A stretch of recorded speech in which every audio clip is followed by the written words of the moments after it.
recording. Hello. All right. So I have a special guest here with me today on the She Buys It podcast. And this is actually the first guest that I have had on the She Buys It podcast. So yay, Sheila! I'm super excited to have you. Now, Sheila has been with me for a little bit over a year, and we'll get into that a little bit later, but I mostly want to talk about Sheila today and introduce you to her because she's absolutely famous and you need to know Sheila Britt. You also need to subscribe to our YouTube channel and to the She Buys It podcast so that you can get all these interviews with all these wonderful women who are getting their deals done super duper fast, and I'm so proud of you. So let's shoot straight to it. Sheila, you want to introduce yourself? Tell us a little bit about you, where you live, where you're from, what you got going on, and then we'll dig into your deals. Sounds like a plan. I'm Sheila Britt. I live in Clarkston, Washington, and we moved here 3 years ago from North Carolina. And one of the things my husband said was, okay, we'll make this cross-country move. There we go. As long as you promise you'll get back into real estate. And I said, okay. So after almost 2 years, he said, okay, it's clicking. What are we doing? So I jumped in and started investigating, and I know it has changed from when I did it 15 years prior. So I started looking around and I found you on a podcast, and here we are. Yay! Do you remember which podcast that was or who that was with? I do. Monica Sawyer. My friend Monica. I just adore her. She has the Blissful Real Estate. Is it Blissful Podcast or Women in Real Estate Investing? It's a great podcast, though, for ladies investing. It's Blissful Real Estate for Women or something. Yeah, it is. Yeah. But it's very cool. Monica is going to be on the She Buys It podcast in a couple of weeks. So if you're listening or watching, stay tuned because Monica will be joining us here in a couple of weeks on this podcast also. I've been on her podcast twice. We actually have a little bit of a program that we tried to launch last year and it just didn't go very far. But Monica is a very savvy real estate investor and I just adore her. Yes, she is. And her and I have talked a lot here recently, and I'm going to be on her podcast as well. Yay! Well, good. You're going to be double famous. There you go. Should we tell everybody the story about you becoming famous? Sure. That's fine. I went to a dinner. I was invited to a private lender dinner as a guest. And I walked in and I didn't know a soul except for the gentleman who had invited me. And we kind of mingled with some folks and visited a little bit, and we sat down for dinner, and then the presentation all took place and so on. We get done, and the gentleman comes up to me and says, "You didn't tell me you were famous." And I was like, "I'm not sure what you're talking about." And he says, "There's just something about you. Everybody here wants to know who you are, and not everybody got a chance to talk to you." He says, "I didn't know you were famous." I said, "I didn't know I was famous either." So fast forward, and I'm now doing business with him. So, yay! Well, it's funny how it works when you actually start doing deals and become a deal maker. You stand out in the crowd because when you go to these meetings, when you go to these meetups, these RIAs and all the things, which you hold your own meetup, don't you? Yes, I do. I have my own meetup once a month. Mm-hmm. And you stand out because you're actually doing deals. And so many people are going to real estate meetings and they're scared to take the first step and get a deal done, or they're scared to pick up that 300-pound phone and make the calls, or they're scared of who knows what they're scared of. But when you step out and step up and become a deal maker, you become famous. And I'm so proud of you. Yay! Thank you. Yeah, it takes a lot of support and reinforcement from your people, and you are one of my biggest supporters, and I appreciate that. Thank you. Oh, absolutely. So let's talk about your first deal. Take us back. You found me on a podcast and you joined First Deal Done Fast. Well, I don't think it was that smooth, but basically you ordered a book, right? That She Buys It book over there. Yes. And then y'all sent me an email. You and your husband sent me an email to quiz me, make sure I was a real person, right? Well, I sent the email, but it was his questions. Yes, he asked some questions about your watch and wanted to know when you answered that, then he asked another question about it, and then you answered that, and he was like, okay, she's for real. So. It was the first, I've been questioned by husbands before to make sure that I'm a real person and that their wife's not getting into like a cult or something. Right. But it was the first time somebody questioned me on my accessories and not my deals. Yeah, I guess he figured you could make up details on deals, but he expected an explanation for your accessories. And, so, and I passed. Yay! Yes, you did. So tell us about getting into First Little and Fast, and tell me about your first deal. How did it happen? How'd you find the seller? What was going on with them? And I love your first deal because there was a little bit of a time crunch that had nothing to do with real estate, right? Right. Yes. So tell us about your first deal. Okay. So I sent out yellow letters, and this man calls me from Alaska and said, I got a letter. You want to buy my duplex? I didn't know it was a duplex at the time. I had just pulled a list, and that was, an out-of-state owner. So I sent him a letter. Anyway, didn't know it was a duplex. I said, yeah, I want to buy your duplex. And so we started chatting and asking what he wanted. And he told me, and I did a little bit of research. Still had not been by, still didn't know anything else about it.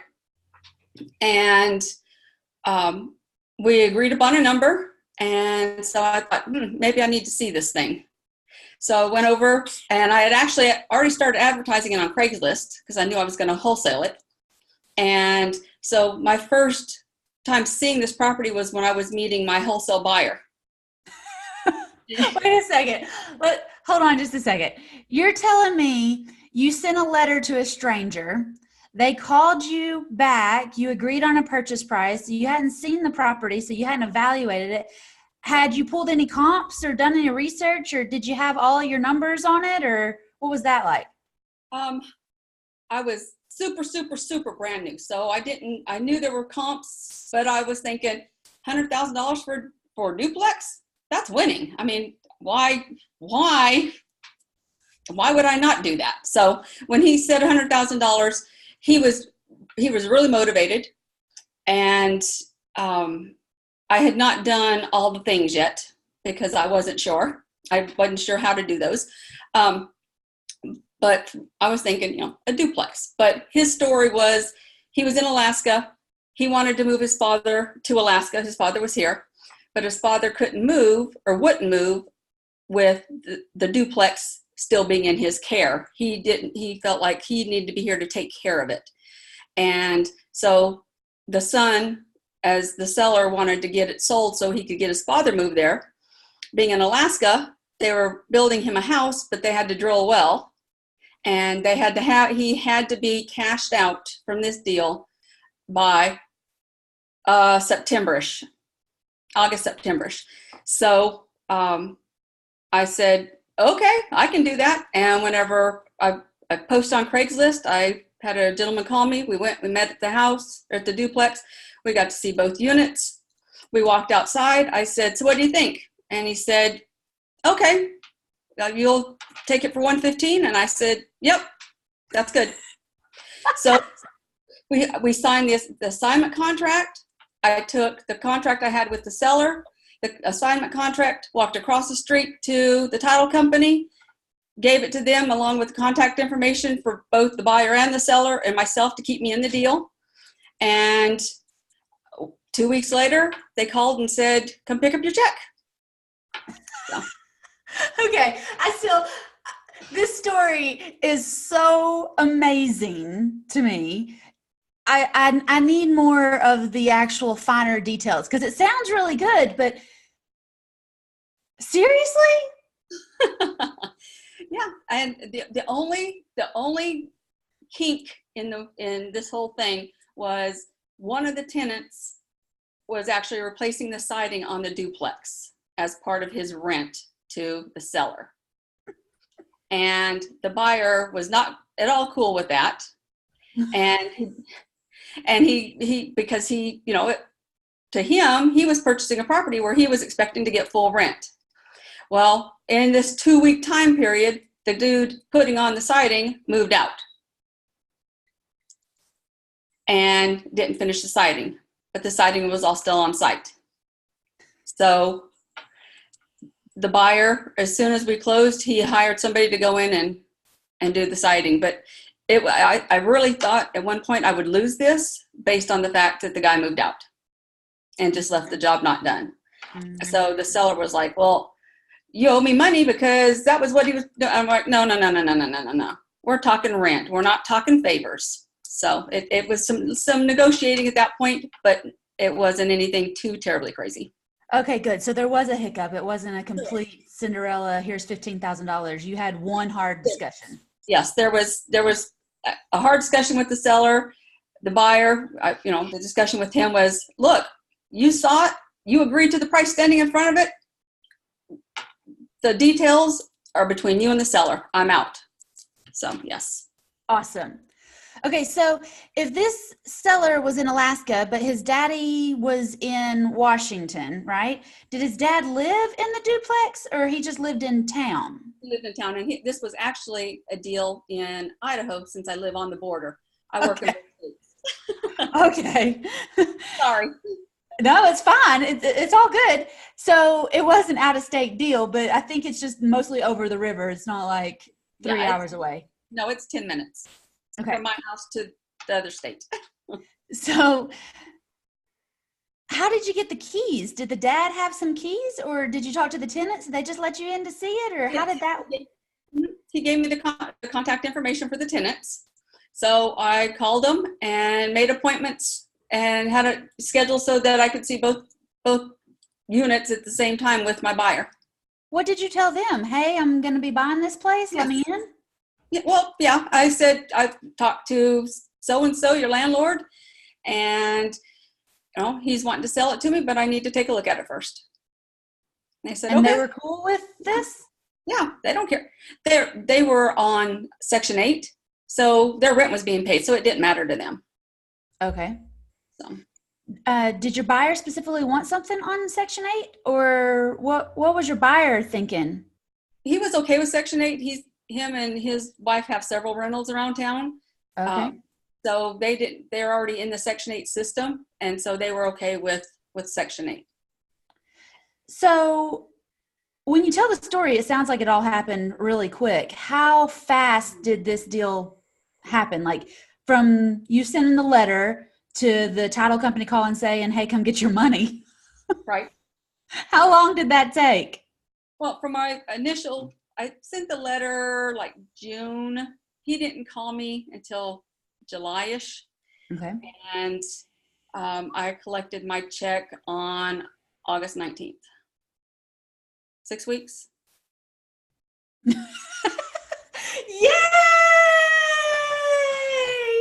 I think 6 weeks to $15,000 is a record. I know I did my first deal in 8 weeks and I made $15,000. So you beat me by 2 weeks for sure. And mine was not that smooth. It really surprised me at how smooth it actually operated with me being new, but I was transparent. I was, hey, I'm just jumping into this wholesale thing. I don't know a whole lot. The buyer, he knew that, and I told him up front, I'm new. So all I know is you're supposed to see it. We're supposed to agree on a price, and you have to sign this assignment contract. I've already got it approved from the title company. So anything else I need to know, you need to fill me in. And he was like, no, that's as long as we agree on a price and we're good. I said, okay. So that's what we did. And he signed the assignment contract right there, in front of the duplex. And I went across the street and turned it in. That's awesome. I absolutely love that story. Yeah. Tell me your favorite thing about wholesaling. That I don't have to get my hands dirty. I don't, and then the only thing about staying in the middle of the deal I have to be concerned with is making sure that both parties and the title company know that I'm the player in the middle, so that somehow I don't get bypassed in the paperwork. Absolutely. I like wholetailing Wholesaling and wholetailing are a little different, but a lot the same. Tell us the difference. What's the difference? Well, wholesaling is just like I did with, and this house did these, well, the duplex needed a lot of work. It needed the siding. The flooring was tore up. It needed new paint. It needed a lot of work.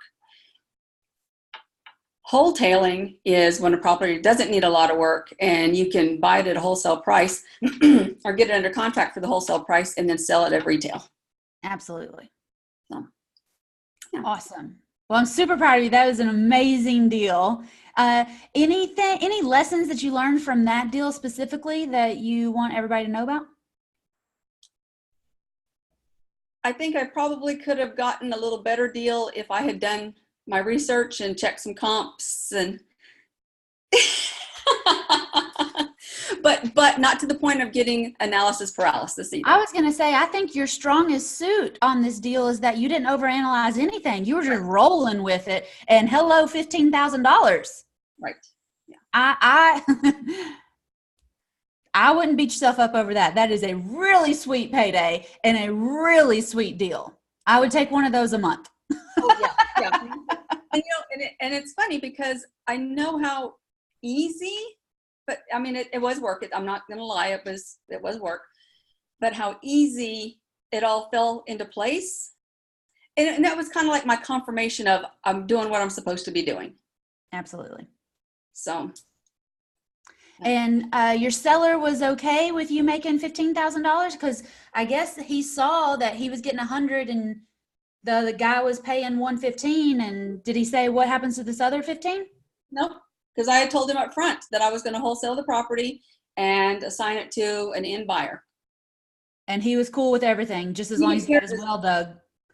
He asked for 100,000. I agreed to 100,000, and his father could be moved to Alaska. That was all he cared about. It didn't have anything to do with the property other than he knew he needed that money and to get his dad out of here. All righty. So you were a problem solver. Yes. For two men, and you made 15 grand. Yes. And the only product was a duplex. Yes. Awesome. I love it. Yeah. So, and then the big kicker to this whole thing is as soon as I left from picking up that check, I went and met another couple and signed an owner financing deal with them. All right, let's talk about your second deal. So, and this was somebody I knew through another organization that I'm in, and they called it their demon house. Every time there was always something going wrong with it. They had not lived in it in 3 years, didn't know what to do with it, but they were investing all this time and energy and keeping it up and so on. And it also was in Idaho. And so they said, we want to sell it. We're done. And so I went over and looked at it with them. I said, what do you want for it? They said they wanted $80,000. And I said, can you give me 5 years to pay for it? And she said, well, what would you just have the property and then in 5 years you would just give me $80,000? I said, no. I'll give you monthly payments of $500, and then I'll be totally responsible for it. We'll go to closing just like I was getting it financed through a bank, only you'll be the bank. And if I quit making payments, you could foreclose. And that was kind of like her security net. So we made that agreement. The same day I collected the check, and whenever I went over, looked at it, said, yep, I'll give you 80 grand for it. And we started that process. In the meantime, I went ahead and had an open house, advertised it, and then within 2 weeks of closing, I had a tenant buyer moving in. They gave me $5,000 down for a lease option, and then and they're paying monthly payments of $1,100. Time out. Hold on. How much did you sell it for? $125. I'm gonna need a pencil. You sold it for 125 and you got it under contract for 80. Is that 45,000? It is. All right. And you're paying 500 a month and they're paying 1,100? Yes. 1,100 a month. That's $600 a month? Yes. How long did you give your tenant buyers to buy it? 2 years. Two? Yep. And they've been in it almost a year. That's like an extra 10 grand, I think. Something like that. Yeah. I mean, 600 times 12. Mm-hmm. How much is that? Is that 7,200? How much is 600 times 12? I need a calculator for real. Hold on. It's 7,200. I wasn't prepared. Well, okay. Well, 7,200 times 2 years. That's 14,000 extra. So you're getting 45,000 on the spread of what you bought it for and what you sold it for. And you're making an extra 14,400 just on monthly payments over 2 years. Mm-hmm. Holy crapola. That's almost $60,000. It'll be How much did payday. Huh? It'll be a good payday. Yeah, Will, how much did you put down? 300. Okay, hold on. You put down 300 and these people gave you 5,000 to move in? Yes. That's another $4,700 on top. That's making this almost a $65,000 deal. You only paid 80 for it. Oh my gosh. That gives me chills. I didn't do the math on that beforehand. That is awesome. Oh my God, that is so awesome. I'll take one of those every month too. Okay, so I have questions. I have to go back because you said all that so fast and it went so smooth, right? That, except for them still being concerned about being the bank. That was my only obstacle. Okay, so I know some of the details on this, so let's dig into that. So I think, were posting on Facebook that you had this first deal going and you were talking about your real estate deals and whatever. So you already had this established relationship with your friend, right? But she saw you. I see you wearing your button right now that says I buy houses. And she saw you wearing your button that says I buy houses, and she's seeing all your stuff on Facebook, but you didn't send her a letter and you weren't necessarily targeting her. She was just seeing what you were putting out there. Yes. And then she called and said, I got this demon house. And then you just casually asked for owner financing? Yes. That's fantastic. So I think they owned it free and clear. So there was an explaining to them that, I would rather give them the monthly money than give the bank the monthly money. Yep. And, I knew that they'd moved into a new home and they like to travel. All their family is out of state and so on. And I felt like, that extra money would benefit them each month. And they agreed. Awesome. Are you paying them any interest like you'd pay a bank? No. So it's 500 flat going towards your payoff. Yes. So you'll have a balloon in 5 years of something. Yes. Like 50 grand, I think. Yeah. If my pal math is connecting correctly. So 500 times 12 times 2, or 500 times, Times 5 years, because you got the house for 5 years on owner financing. So you bought it on owner financing and you sold it on a lease option. Yes. Now, I think when you had that first open house, so you signed the owner financing deal the same day as you closed your first deal, and then you had the open house a day or two later? It was almost 2 weeks later. How many people were at your open house? I had like 40-something people tell me they were going to come. But actually showing up, I only had 6 or 8.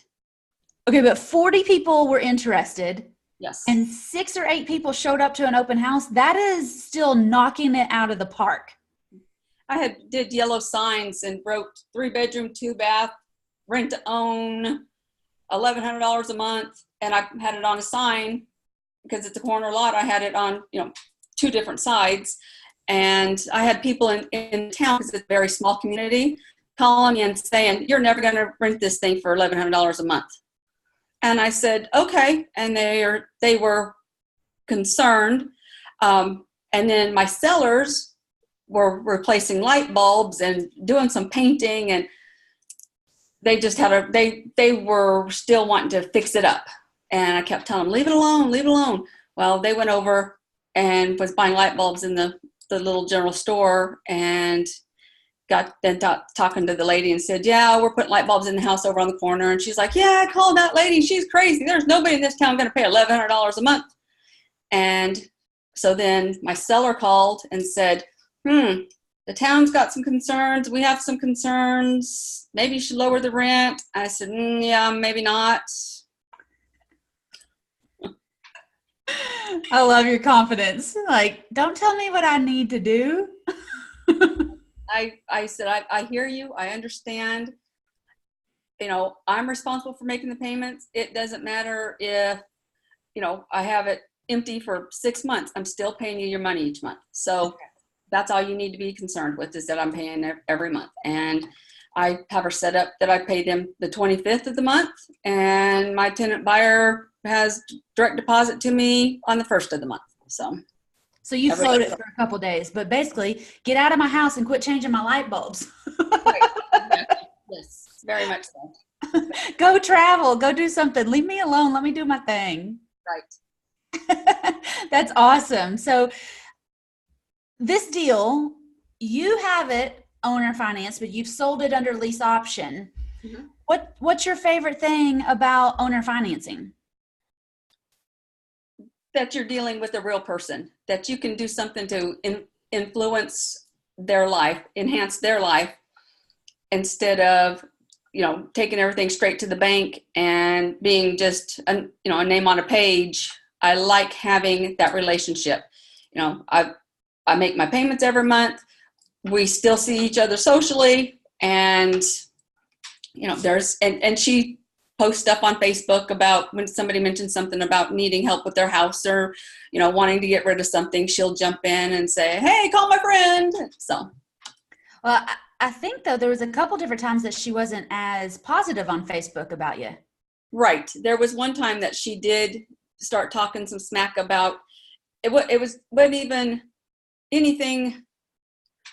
I mean, it made that much of an impression. I don't even remember what it was, but yes, there was one time that she was upset, and it may have been after this deal with the phone call about the $1,100 a month thing. I think that's what it was, but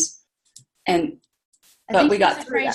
She was going to get her demon house back, didn't she say something right, like yeah. that? She was afraid she was going to get it back again, and we just hadn't had a chance to say, hang on, everything's cool. So I just want to make the point that, you know, sellers are super excited until they're super nervous, and then they're super excited again because they need to see some proof in the pudding. It's nice that you say you're going to make these payments, but you've been making her payments for almost a year now. So now she is super excited because there's proof in the pudding. You actually did what you said you were going to do, and now she's super excited about it. But don't let, you know, sometimes some offhanded Facebook comment drag you down or drag your deal down. Right. Yeah. And if I even acknowledged it, it was just probably something very brief. And I probably didn't go into detail about anything other than just, you know, hey, you know, if you have a problem, let me know. We can chat. That's okay. It's a learning lesson for everybody. Yes. And I agree about owner financing. It's that people to people relationship still, instead of having the government and the banks and all these other people with their nose up in my business. And owner financing has been done for, centuries. We've only been buying houses with regular mortgages since like the Depression in the late 20s, early 30s. That's when mortgages started. And everybody thinks it's like, you have to have a mortgage with a bank. No, you don't. Right. People have been doing owner financing for centuries. And there's nothing wrong or illegal or weird about it. It's the most natural way to buy something, in my opinion. Right. I agree. And someone asked me last night, and I get this question a lot, so I'm going to ask you this question. How did you convince her to owner finance you the house? I just touched on that personal stuff. Look, you know, if I give you this money. So I went into this thing about, okay, so if I go to the bank and I get a loan and I buy this house, you're going to get a chunk of money, and you're going to have to pay the taxes on it this year. That's just the way it is. if we do it through owner financing, where we have a relationship and I pay you instead of paying the bank, then you get the benefit of the money and you don't have to worry about the taxes until I cash you out. And when I cash you out, it's going to be lower than what it would have been if we had done it through the bank. Perfect. And I just want to clarify that Sheila and I, neither one are tax advisors or accountants or anything. So depending on where you're listening or what you're listening, that is up to you, your seller, your accountant, the IRS, all that. But that's my basic understanding of it too, is that if I give you $80,000 now, you're going to have to pay capital gains on that. But if I give you 50 in 5 years, you're going to have to pay capital gains on that. And that's also just depending on how you bookkeep it. And maybe you have to pay a little bit for those 5 years because it is owner finance. I don't really know, but basically that's the gist of it. You're going to pay less. Right. That's my understanding, my basic understanding of it. That's what I explained to her. I explained to her that was what I understood, how the game worked. And so she was okay. And we had lunch shortly after that this was between the agreement and closing. And we had lunch and I said, she was worried, she was stressed. And I explained to her, I said, you're the bank. That's all it is you're now the bank. And she was like, I don't know that I want to be the bank. And I said, now come on, come on. We all want to be the bank. Yeah. I mean, in cash flow and monopoly, the bank has the most fun. Right, exactly. So we worked through that. We got to closing. Whenever they reinforced the fact that she could foreclose if I wasn't making payments. And they went through all of the information on her rights as the bank, then they were much more comfortable. Good. Awesome. I love that picture of you. I think you and Wayne with another couple at closing. Yes. Just a picture of you at closing. It was me at closing. But then we had, and at closing, we got $538. I'm not sure. I don't know. Taxes? I think taxes probably, but yeah, property taxes. They already paid property taxes for the year or something. Yeah. And so they gave me a check and I was like, okay. I paid them $300 down and I got $500 at closing. I like the way these numbers work. I love a happy ending. That's awesome. Well, good. Well, so you sold it though on a lease option. So tell me your favorite thing about a lease option. I'm totally hands off. They're responsible. They have their own insurance, which I get a copy of. They have, they pay all the utilities, all the bills, everything, the taxes. Like I said, it's a really small community. So I was in contact with the lady who handles all those things for the town. And I gave her a copy of our contract. And so each month I get a copy of their water bill, but they get the original. And, it shows me that they're paying on time. I get a copy of their taxes, but they're paying them every month and all is well. But that's my favorite part of lease option is I'm hands off. I mean, he called and he said, there is a note on one of the breakers that says, do not flip. What does that mean? And I said, I guess it means do not flip. I don't know. And he said, well, what happens if I do? And I said, I don't know. It says do not flip. So I did contact my seller and ask her, and she said, I don't know. And so I asked her to ask her husband, and this has been recent. So I asked her to ask her husband, and he's traveling. So we'll get that figured out. But the mystery remains. Yes, it does. Yes, it does. Awesome. So, okay, so that's lease options, owner financing. We covered wholesaling, hoteling. What you got going on right now? The blessings are overflowing. I'm gonna have to get a new piece of paper out, new pencil. I've got one house that I'm wholesaling. Oh, wait. Hold on. Before we go on with that, I also want to ask, How did you convince them to pay $1,100 a month since everybody in town said you'd never get that? Tell me that before we go on.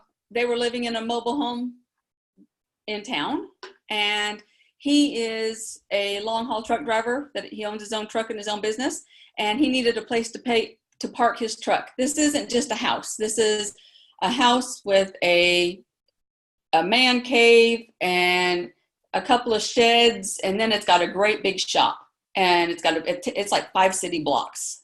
So it's a huge lot. And they were currently living in a mobile home. He couldn't drive his truck on their street, so he had to park it out of town. She had to go and pick him up when he came home and take him and drop him off when he left. So this lot gave him the shop space he needed to be able to work on his truck, and he could also drive it and park his truck in his yard. And they were probably paying mobile home rent and lot rent and shop rent and everything else. They probably came out ahead and got it all under one roof. Right. Yeah, because he was having to pay rent on this where he was parking his truck out of town. Yeah. So they now have everything back, under one roof, so to speak, and they don't have to worry about, all the inconvenience of him being out of town. So again, you help some people solve a problem, and the product was just a real estate deal. Right. But it's mostly about people and solving problems. Yes. They, whenever the house was updated, so to speak, they took whoever did the updates, made the master closet, turned it into a bathroom. So there was not a built-in closet. But the bedroom next door, the small bedroom, it had a closet on the opposite wall. So they had asked me if they could go in and, take a little bit of space out of that other bedroom to build a closet. And I said, as long as you do it with permits, I don't care. So from what I understand, they've made their master a master, and they have a closet, and that's part of lease option. They take care of their own stuff, and they're as happy as can be. Yes. Yay! Okay, good. Well, I wanted to clarify that because I know that was a little bit of a sticking point for a couple weeks. Is how are we going to find somebody? But you found the right people, and they found the right place. Yes. Awesome. Good stuff. Okay. Now go ahead. Tell me what you got going on right now. One wholesaling deal, right?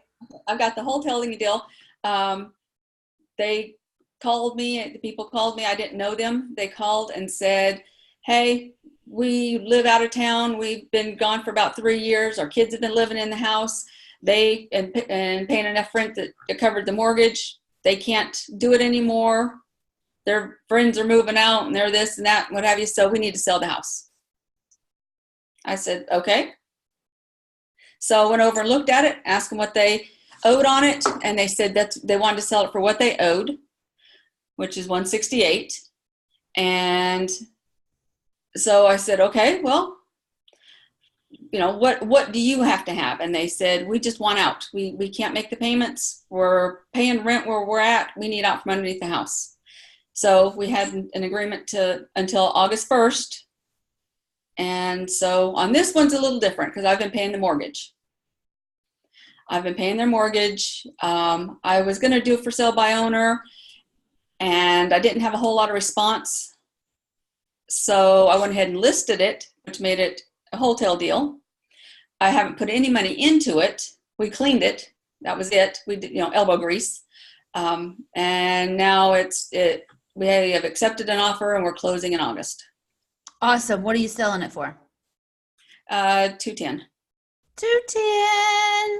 There's another $40,000 payday. You've got some mortgage payments in there, but yes, that's okay for a $40,000 payday. Right. And who did you list it with? Because you don't have a license, right? You don't need a license to buy houses, do you? That's right. No license. Who'd you list it with? My daughter. She is an agent. And we're trying to get her into the investing side. She's my partner in crime. Whenever I go to other real estate stuff related things, she goes with me, and so it's very cool. So, I love a mom and daughter team. I love a mom and daughter team. It's funny because when I first got started, she was telling her boss, because she worked as an agent's assistant, and her boss was like, your mom's going to be scamming people. You don't want to get wrapped up in that. And it was not a good thing. And Sam was like, Mom, my boss really don't like you doing this, because it's not right. You're going to be taking advantage of people. And I'm like, no, Sam. So she's been watching. Now she's been going with me to classes and taking classes with me. And now it's funny because, she'll tell her boss, hey, no, I can't work this afternoon. I'm going with my mom to look at a property. And she's like, oh, is it a listed property? Nope. It's one that, somebody called my mom, and we're going to go over and take a look at it. And now it's funny. Now her boyfriend is like, Sam, you need to quit spending so much time running up and down the road with your mom, looking at doing all this other crazy stuff. You need to just be, finding houses to list and find buyers to buy the houses. And she's like, I'd rather have a $15,000 payday once a month instead of a $2,000 payday once a month. So. It's just, what we do. Agents know what we do, and technically, because I'm a broker for Whitney Buys Houses, and I've done a lot of continuing education, and there's whole sections in every textbook I've seen on exactly what we do.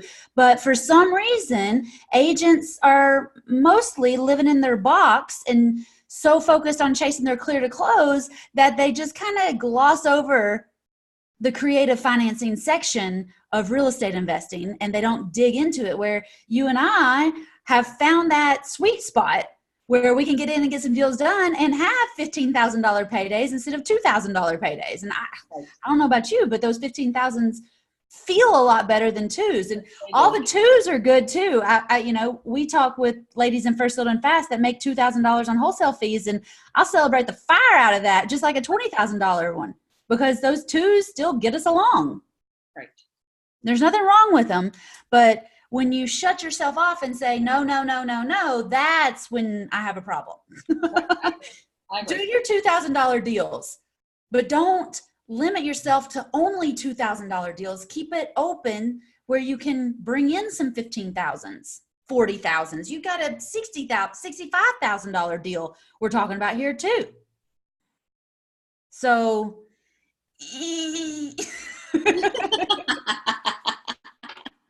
well, what else you got going on? Because I know that's not the only deal you got.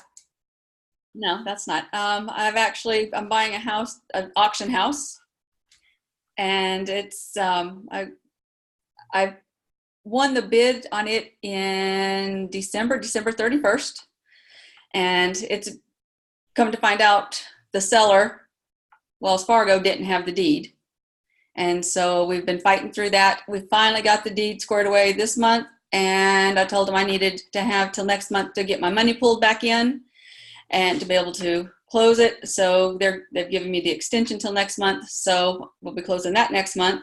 I was going to just do it kind of as a wholesale deal, even though it needs a lot of work.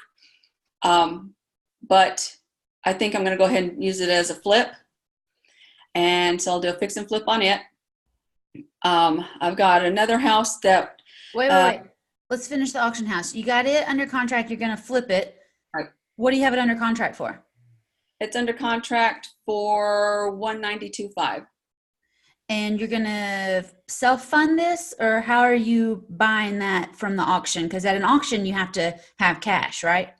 Right. So I bought it through auction.com. So when we go to close, I have to have cash. And I have a private lender who is funding the purchase price, the closing, and the flip. So you're using private money lending? Yes. For the flip. So you've got no money invested in this. And how much are you thinking you're going to sell it for?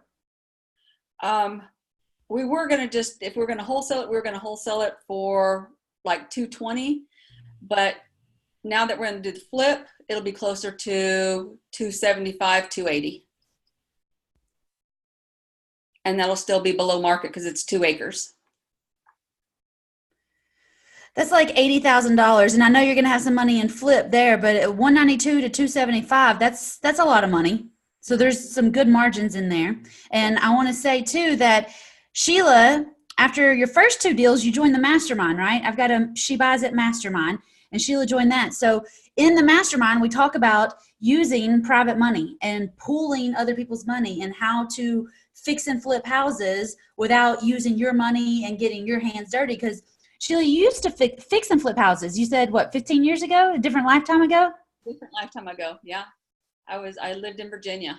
And you're not doing that this time. You're just getting it and having it done and staying in the middle and then selling it, right? Correct. Yes. Which is what we teach in Private Money Profits, which is part of the mastermind program. Correct. Yes. Awesome. All right. What else you got going on? I had a business acquaintance approach me and say that he was an executor on his grandparents' house and needed to sell it. So I went over and I looked at it. I took down some numbers, and it has really good bones, and it just needs to be updated. And I made him an offer, and he says, well, let me check with my cousins because I do have to split it with them. And his attorney told him he had to list it. And it had to be listed for 30 days. So I said, okay, fine. So 30 days later, I said, okay, what are we doing? And he said, okay, what will you give me for it? And I said, I'll give you 125. And he says, well, I have a verbal from somebody else for 135. I said, I'll give you 135.5. He said, okay, so let me talk to my cousins and make sure we're good with that. And I said, okay. And I got that contract on Tuesday morning. Atta girl. And I also want to say the verbal contracts aren't squat, but that written contract that you got Tuesday morning, that thing is gold, baby. Yeah. And since it is listed with an agent, I went ahead and had my daughter go ahead and make me an offer, through her being an agent kind of thing. So the listing price on the house was $184. And you got it for $135.5? Yes. That's $50,000. What are you going to do with it? I'm going to flip it. Flip it? Mm-hmm. So you're using the private money again? I am. Same private money for the purchase, the flip. Yep. I love it. So tell me, with all this wholesaling and the auction house and the fixing and flipping and the private money lending and all this stuff, what's your biggest goal in real estate investing? Is this what you want to do forever? No. I want to be a private lender. I want to get to the point where I can be a lender, and I would like to have, for my mailbox money, I would like to have 100 doors. So I'm also working on getting some multis. Awesome. Sending out letters to multis. So your first deal was with a duplex. So you're sending to duplexes, or you want bigger stuff, or what you thinking? I want bigger stuff. So unfortunately here, because we are in a small community, there's only 2 apartment complexes between here. There's none here in Washington, in my town. Across the river, there's 2 that are over 30 doors. Everything else is much smaller. Lots of duplexes, lots of fourplexes. There's a couple of 5s, but not very many. So 100 doors, and then you'll be a private money lender, or you're going to start private money lending and get the 100 doors, or what? My plan is I want to have 100 doors. My goal is by next June. Okay. So I need to start buying some quick. Well, God always gives you the right deals at the right time. So they'll come, I'm sure. Yes, they will. Yes. When we're talking about multifamilies, also in the mastermind, we get apartment blitz, or you get apartment blitz. So Sheila started with me in First Build and Fast and then bumped on up to the mastermind so she could get all the other programs, weekly group coaching and weekly one-on-one coaching. We're recording this on Zoom, and Sheila and I have talked every week for the last year, 10 months. Yeah.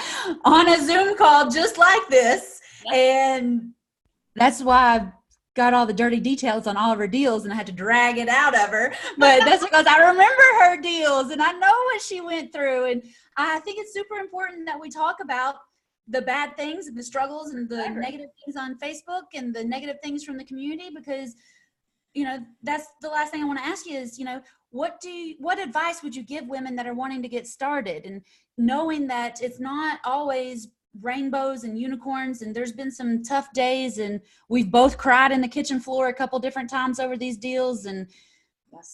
what advice would you give women who are wanting to get started and seeing and hearing you having all this success? The truth is, it was some work. Yes, it is. And I said that earlier. It is work. It's not something that you can say, oh, I want to do real estate, and then just sit back and wait for it to come to you. You have to actually get out there and be active and meet people, and you have to be willing to take action, or you're going to still be sitting on your couch next year wondering, how come real estate's not happening? It's because you're not doing your deals. You're not looking for those deals. You have to happen to real estate for it to work. And I know that when you're out there and you're hustling and you're doing your deals, I know those 100 doors are coming straight at you just as fast as they can. And the more you're doing deals and keeping it all hustled up and shuffled up out there, it's coming. Yes. It's absolutely coming. And then you'll be your private money lender and do all the other deals and keep it all going. And I'm so proud of you. I'm just so proud of you. Thank you. You've done an awesome job in a year. And I know in another year, you'll be flying even higher. That's the plan. So give me just one liner, some advice for women. So, bullet all down, just one piece of advice. Get a coach. Join First Deal Done Fast. I mean, because, full exposure. I actually went to a different boot camp before you, and it was all a lot of information. But when I called and said, okay, here's the deal, they were like, so how many private lenders do you have on your list? And I said, well, none. You said, be active, go get a deal. I've got a deal. No, you have to have lenders on your list. And I was frustrated. I did some kitchen floor crying. I was aggravated because it wasn't all the things that I'd been promised. And I was like, I got to find somebody that I can relate to. So. And then you found me. I did, and I found you. And there's lots of great coaches out there. We talked about Monica. She coaches some. In Private Money Profits, April Crosley coaches some. In Apartment Blitz, I've got my husband that helps me coach. So it's not just me. When you get into the mastermind, you get 5 or 6 different coaches. And I'll tell you, in First Deal Done Fast, there's like 5 other coaches just in First Deal Done Fast. So when you get into that group and you get into that atmosphere, and there's all sorts of women doing all sorts of deals, it helps you pull different coaching from different people. So it doesn't just have to be me. I appreciate you saying get a coach, and I'm more than happy to coach women on getting their deals done, but just get a coach, but get someone, like you said, that you can relate to and that you can talk to, and that if you did cry in the kitchen floor, it's somebody that's also cried in the kitchen floor, and all right, well, this is how we get back up and get back on that pony and make it go. Right. And that's important too. Yes. And that's important because, I had a coach that I couldn't relate to. I know April had a coach that didn't know anything about her market she couldn't relate to. And so I think that's probably everybody's real first step, is they just they go out and they spend, whatever they have available cash to get a coach, but they don't make sure that they have that right fit first. So it's something that people need to explore, go on YouTube, type in, search for real estate coaches and see, and listen to some of their stuff. If you don't relate to what they're saying, it's not going to be a good fit for you. Absolutely. Well, I appreciate that. And I fully expect you to start coaching in another couple of years. We'll get your 100 doors up and you can start telling us all how you did that. I'm basically doing some coaching when I do my REI meetings each month, because these are, new investors that come, and I hear myself talking and I'm thinking, I didn't even know I knew that. It's the best way to learn something, is to teach other people. And, that's one reason why I coach, is I could help 10 sellers every year, or I could help 10 women every month, and they could go help 10 sellers. So then I feel like I've got like grandkids out there that I'm helping, you know? And so it just spreads a lot further. Otherwise, I'm just helping my own little community, but you're clear across the country from me, and we're getting these deals done, and you're helping people with problems. And that's also what I want to say again, is that's what it's about. It's not about real estate. It's not about knowing the numbers. It's not about having all the right words and things, which all that helps, yes, but it's about finding people with problems and helping them solve their problems through real estate. Right. That's it. Yes, I agree. Sheila, thank you so much for being here with me today. I appreciate it so much. I know you've got four deals going on right now, and you've got tons of stuff to do, so I'm going to let you go. Thank you. If anybody wants to find you, or send you any questions, is that okay? Where should they get in touch with you? Or if they want to see what houses you're working on now, what's your website? Okay. My website is GGG Buys Them.